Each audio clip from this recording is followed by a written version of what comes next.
morning, everybody. So, today is going to be a difficult morning, not just because I'm giving the sermon, but we're going to be discussing a difficult topic. Blessed are they that mourn. So let's do the fun stuff first. Grab a muffin, refill your cups. Who's got a birthday? Who's got an anniversary? Oh, all right! Well, we get to sing happy birthday to you then, too. Anybody else? Okay, just Anna then. Happy birthday to you. Happy birthday to you. Happy birthday, dear Anna. Happy birthday to you.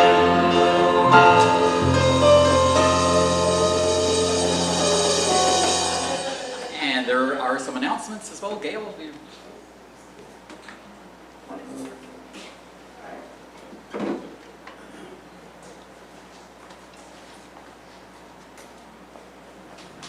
And I promised this last Sunday, so I do have a sign-up sheet for anyone who is willing to be helping hands in the Children's Church Club starting sometime. We don't have a start time in September for this fall.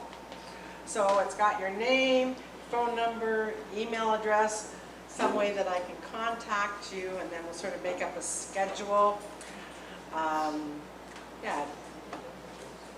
We'll have it another week, but anyway, if you're inclined, I'll start to pass it around. And yes, how old are the children?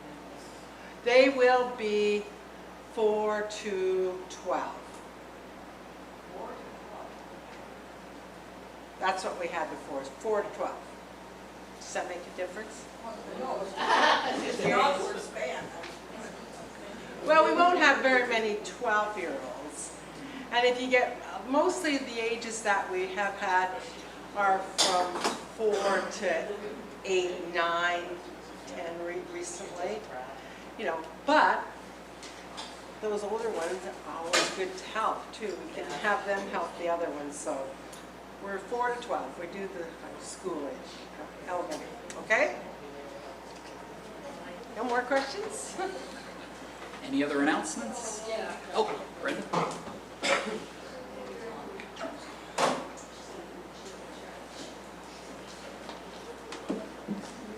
This is just regarding these poppies. So we worked on them yesterday and we got, boo, we got quite a bit done, but there was just Dorothy, Sandra, and I working on it. So if anybody could give us any time at all, we're going to continue to do this on Friday mornings until we get this thing done. It's a little bigger project than we may anticipate, than I had anticipated, but it'll be cool when it's done. But it's just kind of picky work. So You got a skill to do it? no, you don't need a skill. Unskilled labor is totally acceptable. Do you have enough poppies? Oh, I think so. So remind us again, Brenda, what's the goal? How many poppies are you aiming for? Well, I think we might have around 1,500. Would we have done 200? Are you kidding? Maybe 75. We're just grateful we don't have 3,000. What are you making? It's at the back. It's on a netting, and so it'll just drape. I guess I better talk. Sounds like a finance motion. We want to be draped from the church somewhere on the outside of the ministry. So we have until November, but we might be out of time. You didn't say November of which year. Oh, lighting of the Christ candle. Oh, wonderful.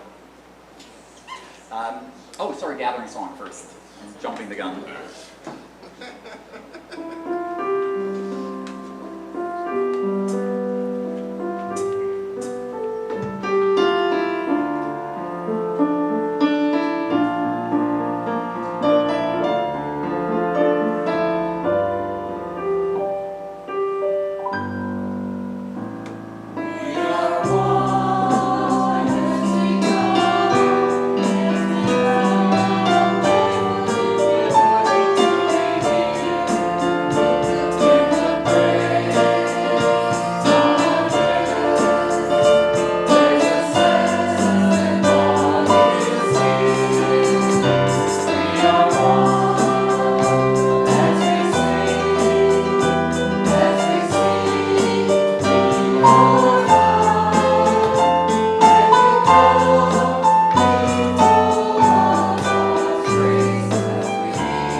out darkness. Only light can do that.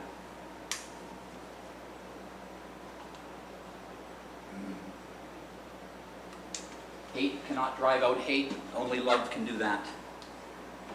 The opening prayer, I will read. We have a responsorial prayer later on, so I think I'll read this and just listen. It sort of sets the stage for what we're going to be talking about today. Dear God, we live in a world where we all have a share of suffering, some larger than others. We struggle to understand this and to keep our faith. Our friends all have different explanations than we do. Some have given up believing at all. Some believe that you have a plan for us behind every suffering. But in the face of horrible cruelty and tragedy, others cannot believe that a loving God would want his loved ones to suffer like this. They conclude that much of the world's suffering comes from man and nature, not God, and God's role is to help us through these times of suffering. No matter what our present beliefs are, give us the strength to deal with the suffering that will surely fall on us and those around us. Help us to keep our faith in times of trial and to be a beacon and a helper to those around us that suffer. The first hymn is Healer of Every Ill.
Scripture readings.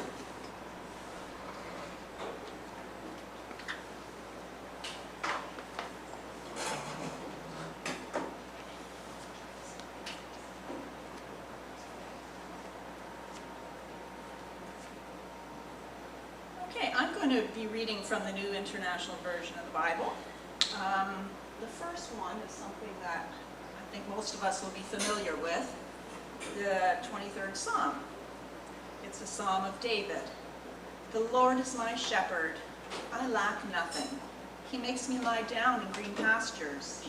He leads me beside quiet waters. He refreshes my soul. He guides me along the right paths for his name's sake.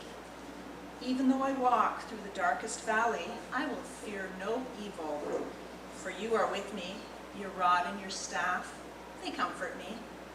You prepare a table before me in the presence of my enemies. You anoint my head with oil. My cup overflows.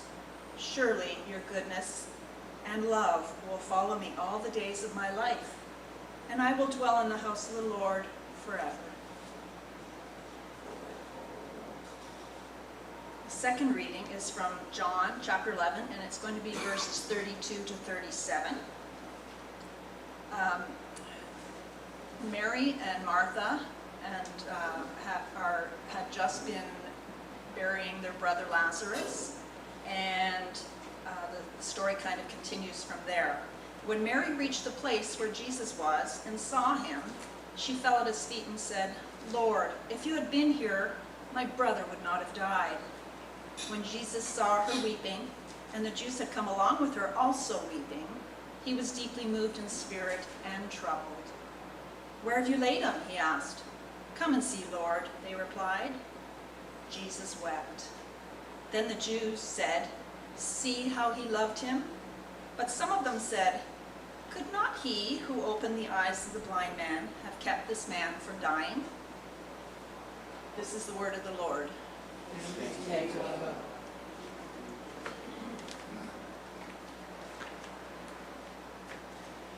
I recently heard somebody talking and use the term solar and lunar Christianity, basically like daytime and nighttime Christianity.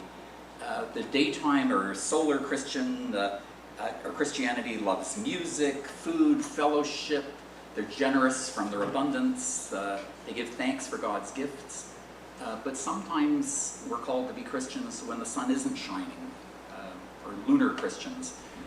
As lunar or nighttime Christians, we're called to comfort those who are mourn and are suffering. We're called to give even when we have little. We're called to comfort even when we feel that we're the ones that need comforting. We're called to bear loss, hardship, uncertainty. And both solar and lunar Christianity are expressions of our faith. And we can find examples of each of them in the life of Jesus. Today we'll be talking about grief. Grief is a sorrow that comes with loss. There's many kinds of losses too, not just death. There's loss of your health, especially when everyone around you seems healthy. There's loss of a relationship, a friend who moves away, or perhaps someone who you thought would be the love of your life, only to find out that they didn't feel the same way. There's grief for the dream of a life or a career that you always imagined for yourself that didn't happen. All of these are losses, and all of these can lead to grief. I'm going to ask that in your groups we talk about this today. We don't look forward to times of grief or sorrow, but I'd like to talk about, ask yourselves the question, what would life be like if we never experienced loss? Can we live a grief-free life? Should we even try it? And can anything be gained from losses? You don't have to discuss all those questions. Whichever one is, if one of them strikes you, follow that. But I think can anything be gained from losses is probably the key question. I'll set my watch for 10 minutes, and remember you have to choose somebody from, that'll be the longest amount of time that you take is deciding who's going to come up here and summarize. So the timer's going. Go.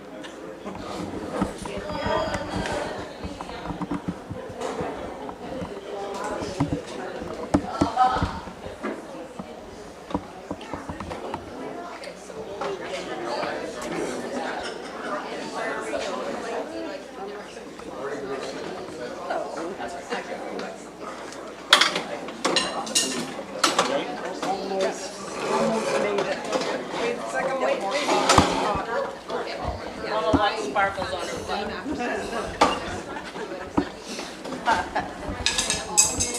Okay. Sorry. Okay, I don't mind. I don't know where all the sparkles are. I cleaned a couple of things last week.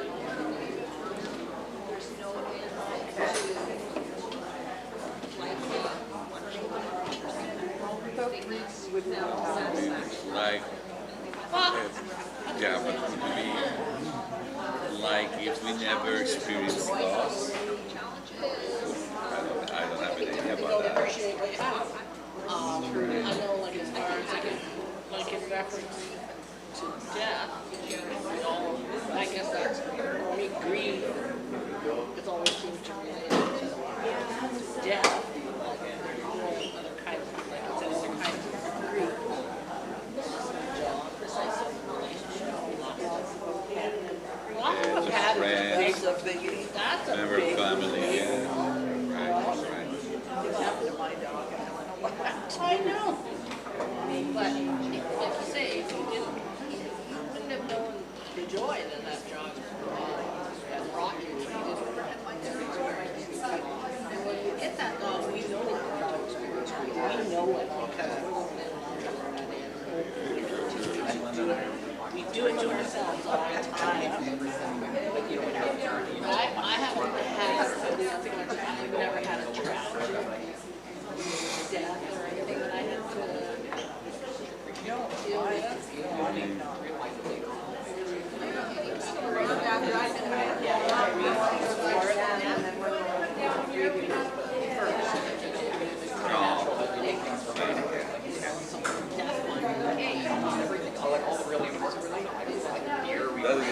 That is the thing. It's such a death. Who's ever lived in a war where anybody in the war? Oh, absolutely, and I agree with that. I think we have experienced it in so many different ways. Every one of us. Yeah. When my father passed away, he was so there. We didn't expect it. Yeah. It was a hard attack. So that was hard to accept. And so grieving, I think in a case like that is completely different. Like you take Travis, so I can do all of that. You know, I can do it and I can now. When his time comes, I'll be It wasn't on the radar at all, right? like, you know, I think we're ready. Some parents are like, Like that is a hard, I think that's a hard. It's a sudden. But I don't know, I think we need it. I like the, can anything be losses? And I agree with it. I think that the only possible life without losses might be the life of a baby. Right? So a baby is not conscious of what he has or he doesn't. He's living that way. Nothing happens, everything's fine. But it is, you know, I think there's no one that can say I have lost anything ever.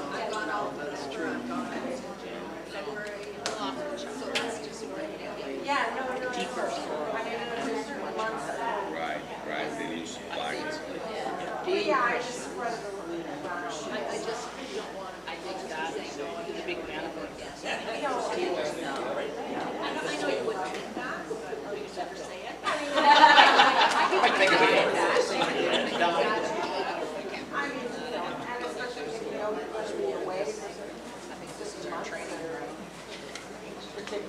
Right.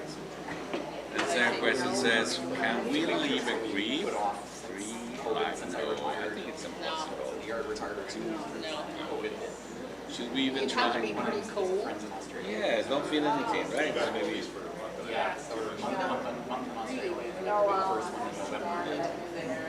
So maybe you know, maybe just when there's a kind of social phenomenon where there is a leader, and the people, the adults, are following him blind.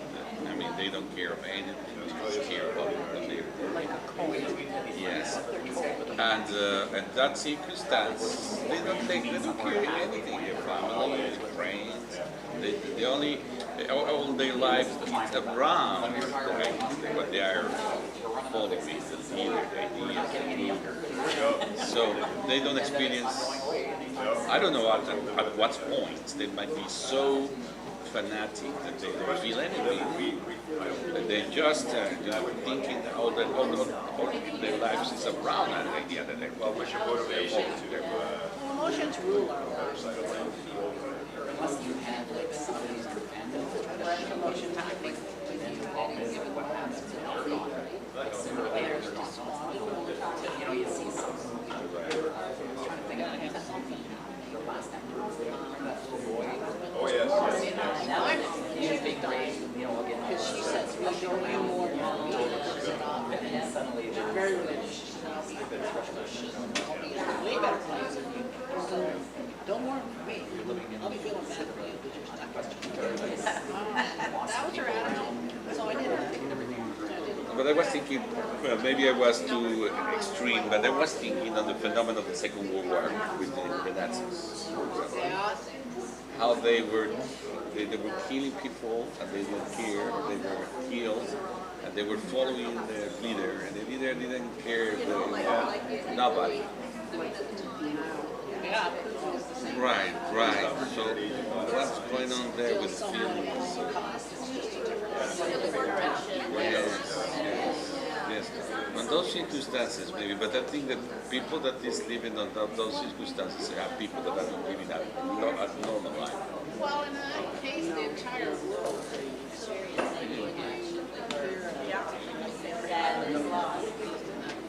they don't read them all, that's for sure. No, that's why we're always, we raise our kids on a small farm. And everything be gained from losses. Well, that's a very good question.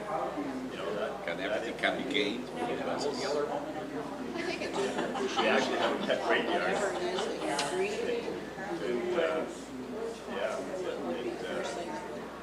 That's real, the cats have might have changed them or whatever, the dogs. because that one thing that you're grieving for, But whether it was a it's person, the bigger animals, the bigger loss. See, of course, people put down, that thing they becomes understand that why. much more important to you. I think very, very hard. For a lot of days, it's weird how you can try it for days and think, oh, you're a cat. But if a person dies, you don't shed a tear. Did I write your name right now? That's true. I'm sorry, I've been on your side. Before you got the chair. I can't get the choir right. Oh, I'm dear. gonna play the piano. Dorothy, I'm thinking. Then you'd have to come on your side. Yeah, right now. Well, this is for Calvin at Sunday school. Sunday school? Well, eventually, maybe one day. They can jump. We need you upstairs, so you take your name on that. But just eventually when they want a child like they will kill and fine. No, I think that's that last question is very special. I think it's very meaningful. For me, it's very meaningful. Just, you're right. When I lost my father, I think that was probably my biggest loss. I lost my father in a very sudden circumstance, and everybody were grieving, but my grief was internal. I didn't got any trouble, any tear in my eyes. And during the process of this funeral and stuff, I didn't cry. I just was carry my grief internally and try to be the best positive I could with the people. But my mother told me you shouldn't do that because it will affect your health. It's not good for you. You need to just bring out everything. That happened to me as a kid. My dad died when I was 12, and they were I did eventually, but I had built up a lot of psychologically. Years later, I knew. How are we doing? I'll give you another 30 seconds to get in your You're last protecting, I was points. protecting my mom. Be there for my mom. It's gotta be, it's gotta be.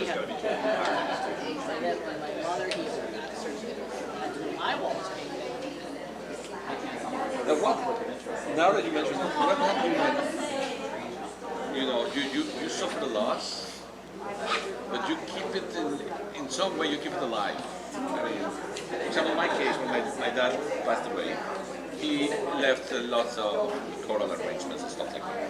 And we continued during 1 year the choral project that he had. I took his place, but I couldn't do it just 1 year because I had my own activities in the city. My father was traveling to his town. But it's like honoring.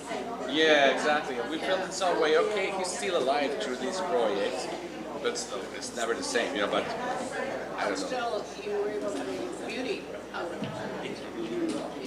Well, you know what, the Okay, music... sorry to cut everybody off. It's a big topic. You can probably go on with this forever because it's something we've all experienced. If you've chosen, shall we start with the table at the front here? Have you guys chosen somebody to come up? And just to remind you, if no one wants to, if you really don't want to come up to the front and talk, that's okay. Just let me know that we'll pass by your table. Well, you're right. It was a big topic, and we could have gone on forever, but I think basically what we came up with too with our table was that if you've never loved, how can you grieve? Like if you, that's what we felt was a big part of it. We all kind of grieve in a different way. It depends on what we're grieving. You know, we said, you know, you can lose a pet and grieve much more deeply than than a human sometimes, you know, but it depends how close you're to that human and things like that. So I don't know, it's a pretty tough subject, and I mean, there are volumes of books written on this and to discuss it in a few minutes, but it was an interesting discussion for us because we've all done some kind of grieving, and sometimes grieving happens before even a death. Grieving doesn't always happen after a death. You sometimes do all of that before you go through all those stages, and then you suffer that loss. The loss isn't as hard to do then, but it was a good subject. Thank you. Okay. And next is the birthday girl, Anna, who was an easy choice for our table. Oh, sorry. Maybe you were voted. I'll just say a few things, but I'm horrible at it. So just correct me if I'm incorrect. I think we started by saying, without loss, you really can't appreciate what you have. And that's one thing. And with loss, like as children and as adults, with children it develops resilience, learning how to deal with loss. And what else do we say? Said we wouldn't be happy if we never had everything was perfect in the world. Yes, if everything is perfect in life, you wouldn't know the difference between being happy and being sad. Like it wouldn't be appreciation. You wouldn't be probably bored. You wouldn't be challenged in life. And yeah, again, we could have talked more about this, but I think that's that in a nutshell. Okay. And back table.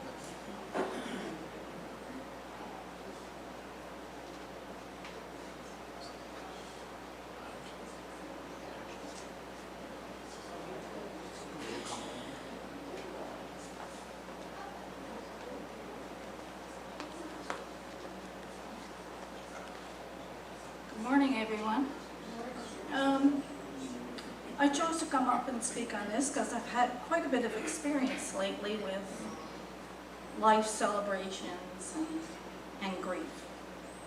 I think we all need to experience grief because from that we get help from others. And when you go to a life celebration, it builds memories, and I think without grief, if we lived in that world, we'd be very self-centered, for one thing. And experiencing grief also gives you strength. We wanted to point that out. And Vero had lots of stories about her experience in grief. She lost her mom at an early age. And she met a lot of people that helped her. So, and that built memories as well. So we had a very good discussion. Great, thank you. And the other back table? Troublemakers always sit in the back. It's well-known facts.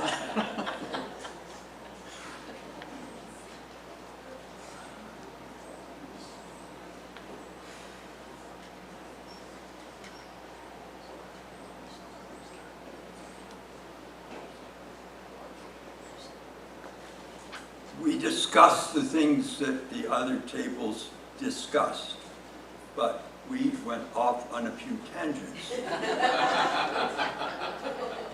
We felt in the world it is based on mathematics and numbers, and we judge things by their relationships to each other in the world. Math is based on that, physics is based on that, chemistry, everything is based on that. So why should life be any different?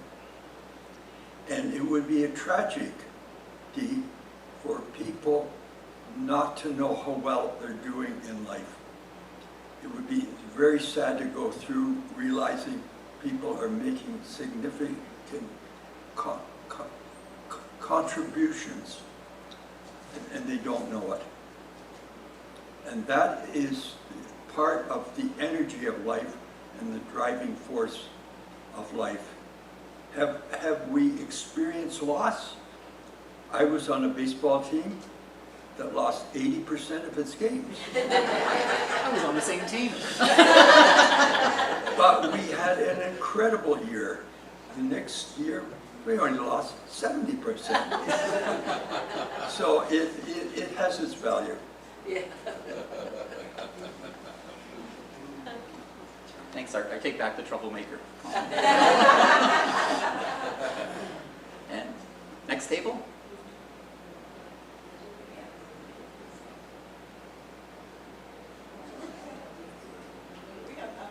Okay. Okay. And She was at our table. oh, okay, great. Okay, then we are done. There's a saying that I found a while ago that I pull up at every time I go to a funeral or I hear of somebody passing. Joy is the gift of love. The grief is the price of love. So we talked about recognizing the precariousness of our lives and relationships increases our appreciation of them and keeps us from taking them for granted. I recently heard someone that had interviewed a group of seniors and found that the happiest seniors were the ones that actually recognized the precariousness of their lives. They weren't living in a fantasy that things would go on as they are forever, but they appreciated where they were in life and that they could still enjoy some things, maybe not everything they used to, but they still had enjoyment in life. They still had people in life they cared for, and knowing that it won't last forever.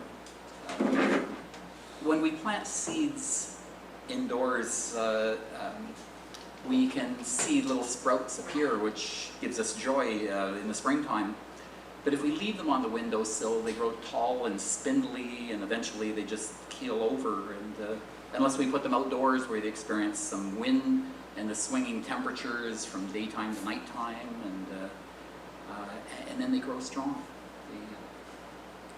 So Psalm 23 that Linda read earlier, what does it promise us?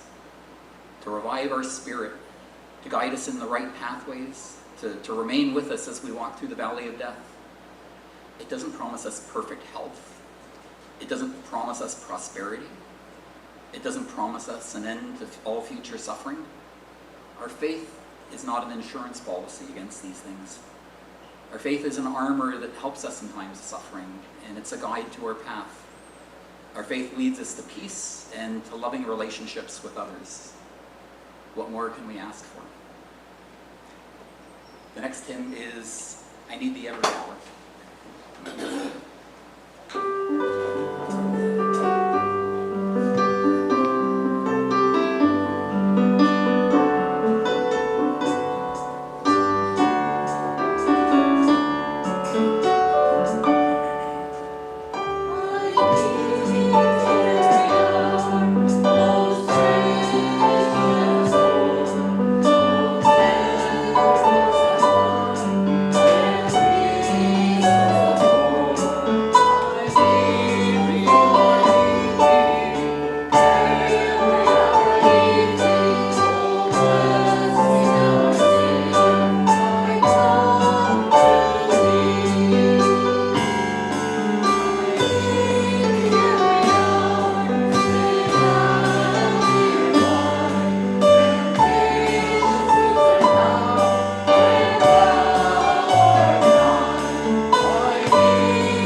like to do a responsorial reading right now. While we're doing this, I'm going to ask people to think of somebody that they were very close to that's now gone. Don't think of somebody that you lost recently where the wound is still fresh. Think of somebody that you lost a long time ago, maybe a grandparent. Somebody that whenever you think of them, it brings a smile to your face. Not the first thing that comes in your mind is not grief, but it's the joy that that person brought you. So I'm going to ask you to think of that person as we read this together. You can shed tears that she is gone. Or you can smile because she lived. You can close your eyes and pray that she will come back. Or you can open your eyes and see all that she has left. Your heart can be empty because you can't see her. Or you can be full of the love you shared. You can turn your back on tomorrow and live yesterday. You can be happy for tomorrow because of yesterday. You can remember her and only that she is gone. Or you can cherish her memory and let it live on. Oh, sorry. You can cry and close your mind and be empty and turn your back on the world. All you can do as she would want. Smile, open your eyes, love, and go on. Are there any other prayers that people would like to add? I think we should pray for the Allen. Yeah. Susan Allen passed away. I just found out this morning Susan Allen passed away this past week and was buried. The funeral service was yesterday. And Ruby Tyree passed away yesterday. Oh, Ruby Tiley as well, yesterday. Just short of her 100th Yeah, yeah, yeah. All right. Any other prayers? Oh, and Dennis is home from hospital, which is good news as well. So. Anything else to add? Anybody? Our last song is "Be Thou My Vision." Be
everyone you meet.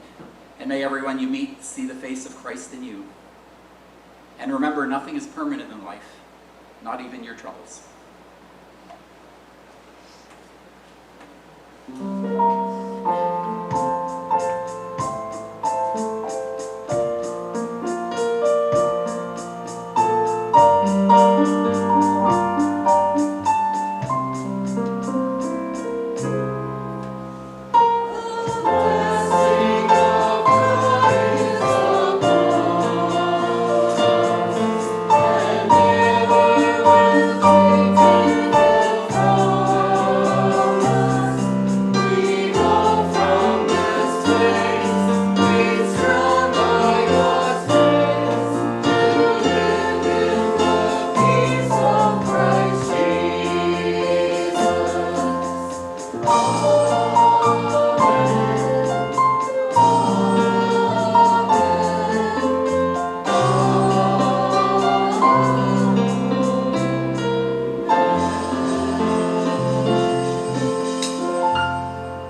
going to get a, well, they're gonna be making a business.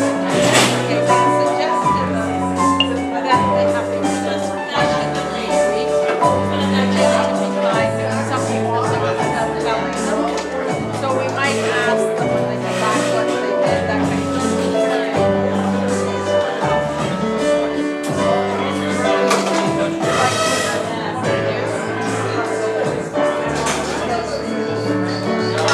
They go up to the church. I want to see them up to something like prayer book or something with them. And then this is going to play. Then they're going to come downstairs. And then we're done. By the time service is over, we ended up. So really, you're talking, and Sula's been, she's been very short. So during church service? Yeah, no, it's just, yeah. No, that's this is just the one, the same one you helped with before. Okay, no, it's just the same thing.